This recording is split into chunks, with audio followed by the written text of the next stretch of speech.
Welcome back. Day 4 of e-learning. I hope you each had a nice long break from e-learning. I know we haven't seen each other since last Thursday, seeing each other in our digital classroom. So hopefully this will provide a little break for you today as we get back into the swing of things. Remember, this week it's just today and tomorrow for e-learning, and then you'll have the rest of the week off.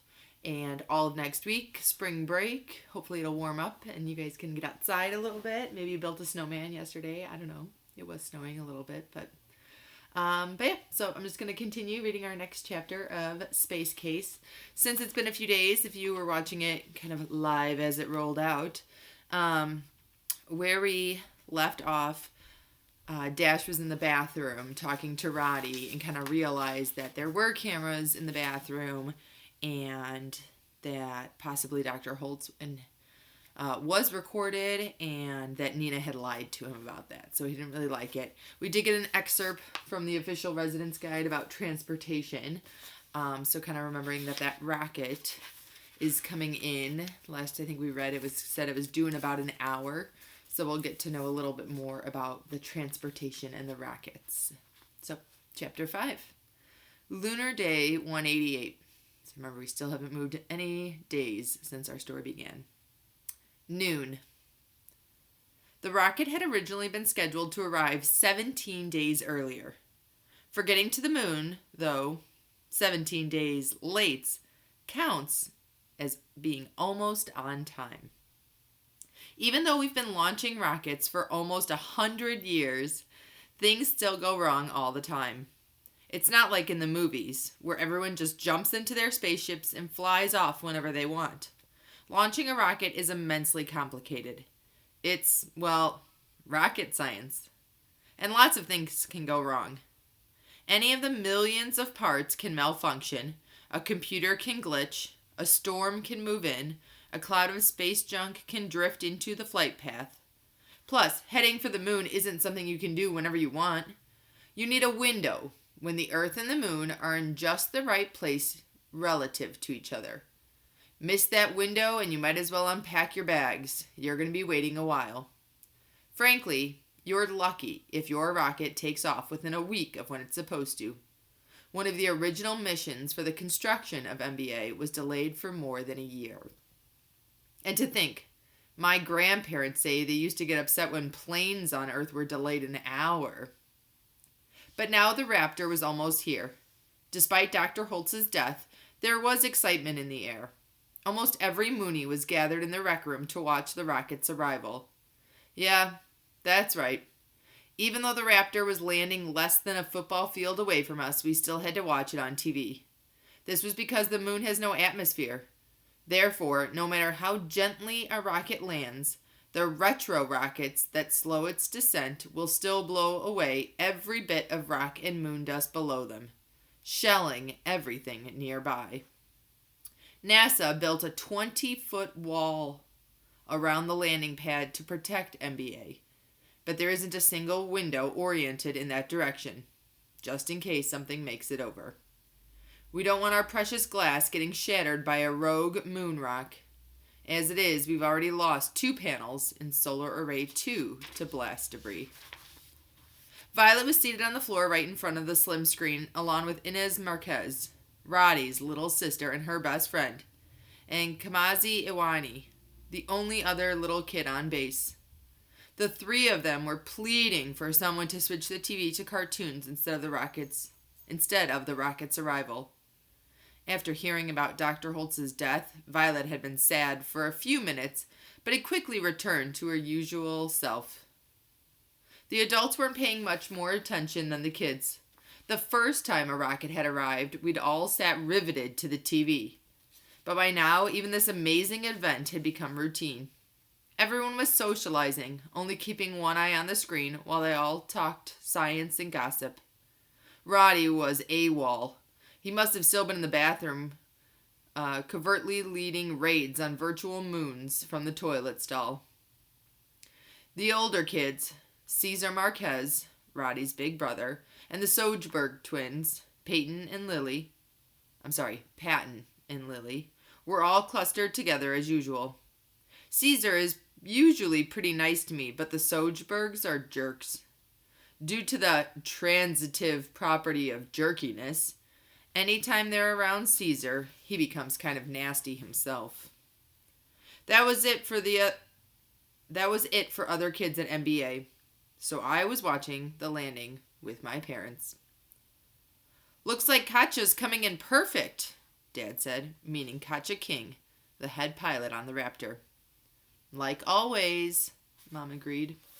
My parents looked around the room for someone else for me to hang out with. They weren't trying to ditch me. I think they felt bad I had no one else to talk to but them. Where's Roddy? Dad asked. You don't want to know, I replied. Dad considered that and then nodded. You're probably right. I don't. Nina told me not to talk about Dr. Holtz anymore, I said. Mom and Dad both scanned the room to see if anyone else was eavesdropping. No one was. When? Mom asked. Not too long ago. She called me into her office. She told me the death was an accident, not a murder, and if that I didn't shut up about it, I'd be causing trouble. Mom and Dad shared a long look. It seemed as though an entire conversation passed between them unsaid. How did she know you thought he was murdered? Mom asked, keeping her voice low so no one else could overhear. I don't know, she wouldn't say. Mom nodded. Well, I can understand her concern. Back on Earth, there are a lot of people paying very close attention to this base. If a rumor spread that Dr. Holtz had been murdered, it could be a disaster. Well, what if it's not a rumor? What if there's really a killer on the loose? Shouldn't someone at least investigate? I'm sure they will, Dad replied. There's no way a death up here wouldn't be looked into, but they're probably only thinking of it as an accident. But what if it really is a murder? I asked. If no one's looking for the killer, then the killer won't just get away. They'll still be living with us. How long do you think it'll be before someone else gets bumped off? Both my parents signaled me to keep my voice down. Before either one could come up with an answer, Chang High Tech came along. Chang's real last name is Kowalski, but no one calls him that. He's MBA's resident genius. Officially, he came to the moon as a geochemist, but he's really a jack of all trades, able to handle everything from computer glitches to leaky rehydrators. It's always easy to find him at MBA because even on Earth he'd stand out on a crowd. He's a tall, muscular, Polish Samoan. He has a mohawk and his arms are covered with tattoos. All of his favorite scientists are inked on his skin. Albert Einstein, Marie Curie, Niels Bohr, Isaac Newton. But they're all drawn as superheroes, clad in spandex, battling enemies like Hitler and Godzilla. Chang designed the art himself. I was worried Chang had overheard me talking about the possible lunar serial killer, but he showed no sign of it.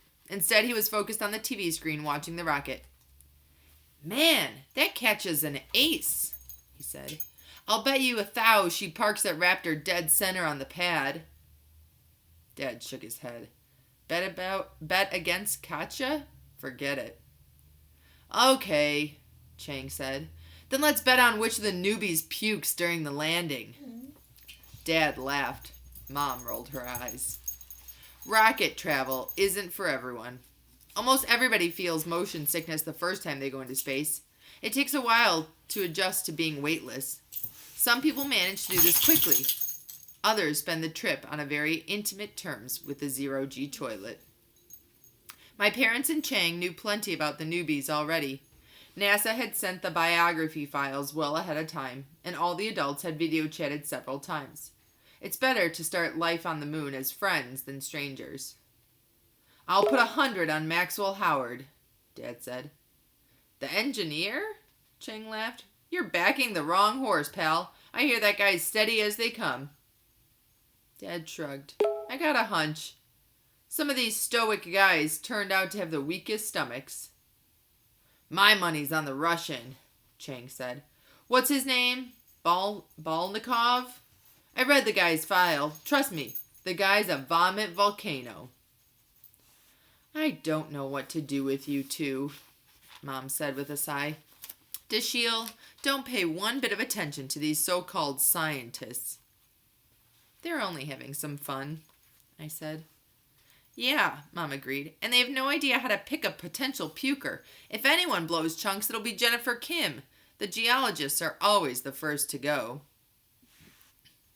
On the TV, there was a sudden blaze of light as the Raptors' retro rockets fired. And yet, even though this was happening almost right over our heads, we didn't hear a thing. There's no atmosphere for the sound to travel through.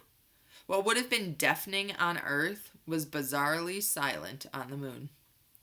All conversations ceased. Everyone directed their full attention to the TV, even the little kids. The Raptor was lowering slowly toward the pad, the flare from the retros so bright it almost bleached out the screen. Just as Chang had predicted, it was coming in perfectly. Commander Katja King was at the helm.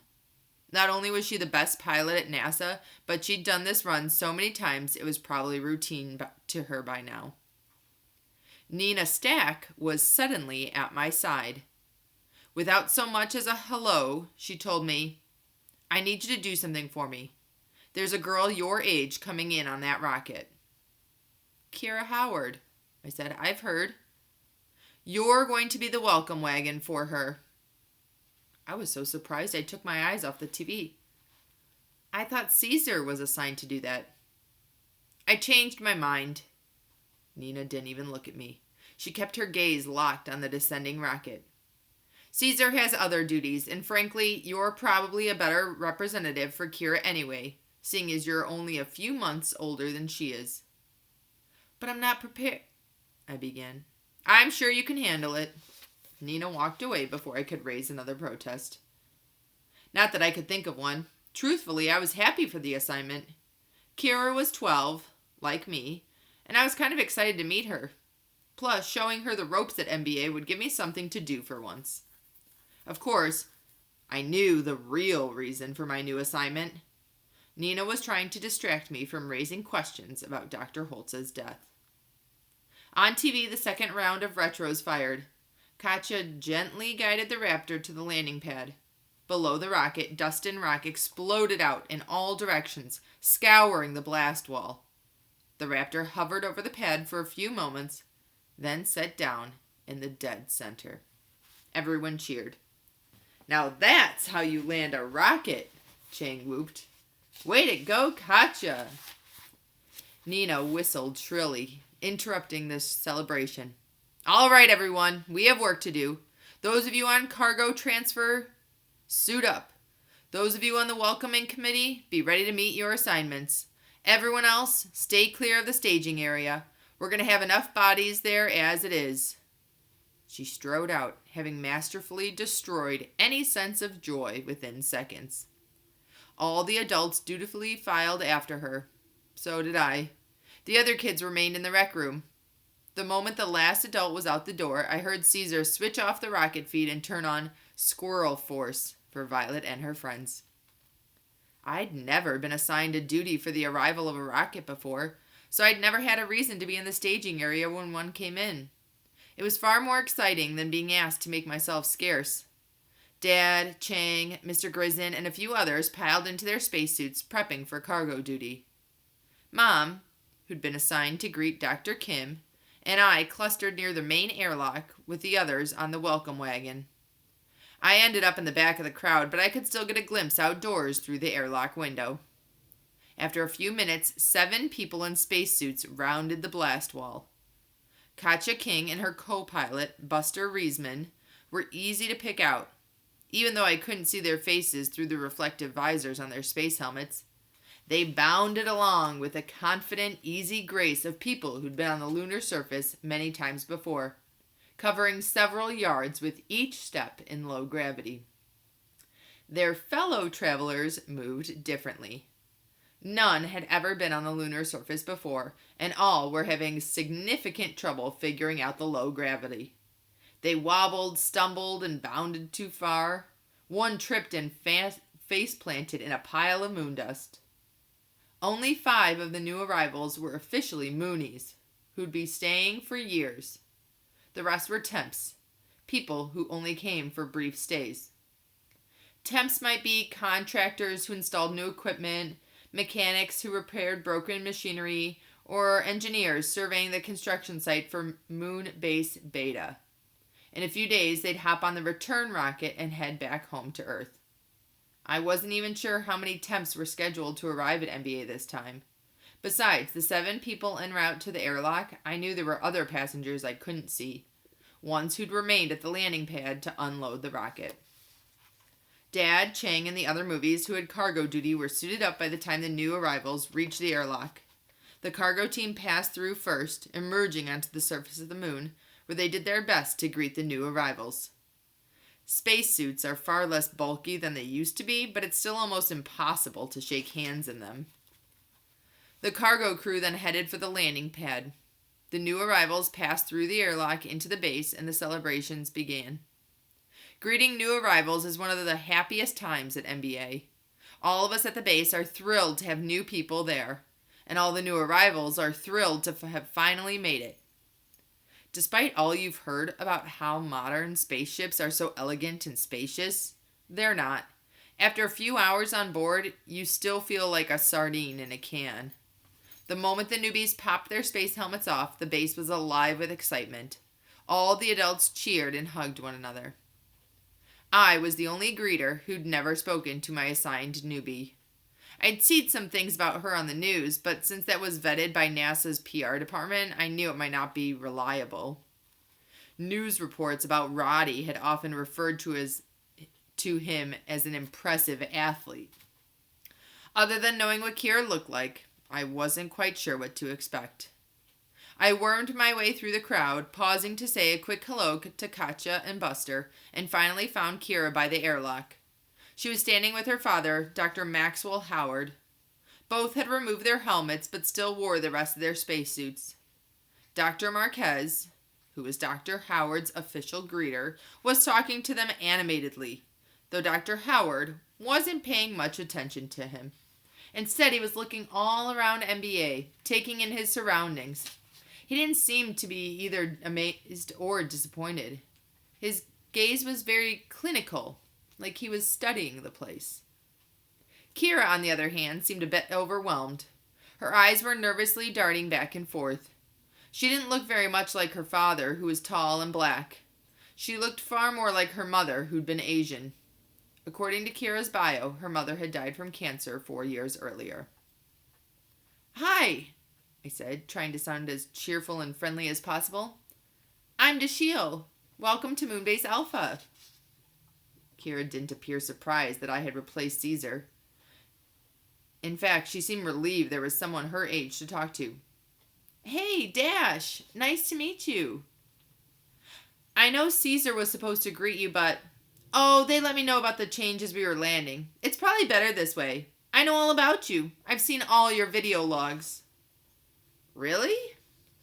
All Moonies have to post videos to the NBA website once a week so people on Earth can follow our lives. It's a big public relations deal. I do my best to make mine interesting, but since NASA policy states I can't say anything bad about the moon base, there isn't much to talk about. So I usually goof around, making up stories that are obviously ridiculous, about meeting Martians and fighting moon dragons and things like that. I knew I had followers, but I'd never met one before. "Yeah," Kira said. "Well, I haven't seen all of them, but most of them. They're more fun than anyone else's, although your sisters can be pretty hilarious." That was true. Violet had no idea what the point of the video log is. The week before, she had simply danced around with a pair of underpants on her head while singing the Squirrel Force theme song. "Need any help getting out of your suit?" I asked. "Definitely." Kira turned to her father. "Hey, Dad, this is Dash. He's going to help me get settled." Dr. Howard turned to her, still somewhat distracted, as though he'd forgotten she was even there. "Oh, all right, hon, have fun." He didn't even bother introducing himself to me. I'd stuck out my arm to shake hands, but he didn't seem to notice. "Daddy's a bit mono-focused," Kira explained. "He's probably already thinking of ways to improve the base." If he needs help, I have a few thousand suggestions, I said, and then winced. I probably wasn't supposed to be badmouth the station to the newbies. Not right away, at least. I tried to cover. Not that this place isn't great, of course. Kira laughed. I know it isn't going to be paradise, she whispered. Dad's always going off about all the mistakes they've made. I looked at her surprised. And you still wanted to come? It's not like I had any more choice than you did. Kira spun around, exposing the back of her suit. Can you undo this? Spacesuits are really more like suits of armor than clothing. They're designed to protect you from danger rather than provide any comfort at all. And like suits of armor, they're very hard to put on or take off without help. There were several Velcro strips and latches in the back of Kira's suit. I undid everything, and Kira wriggled backward out of it, emerging like a butterfly from a cocoon. Without her suit on, she seemed 3 times smaller. But that's true for everyone. But it seemed more evident in Kira's case because she's small to begin with. She was wearing a vintage Star Wars t-shirt and warm-up pants. Kira shook her arms, getting the blood flowing after being in the constricting spacesuit. Ah, much better, she sighed. Then she turned to me. So, where should we start our tour? Are you hungry? I asked. Starving, Kira admitted. Then let's start with the mess hall. All right, and I'm going to stop right there. And then tomorrow we'll get to know a little bit more about Kira and see where our story takes us.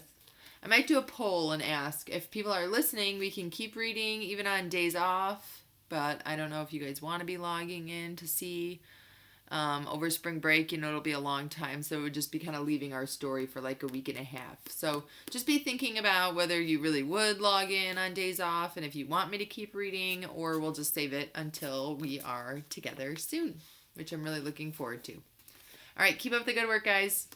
See ya on the internet and tomorrow for Read Aloud.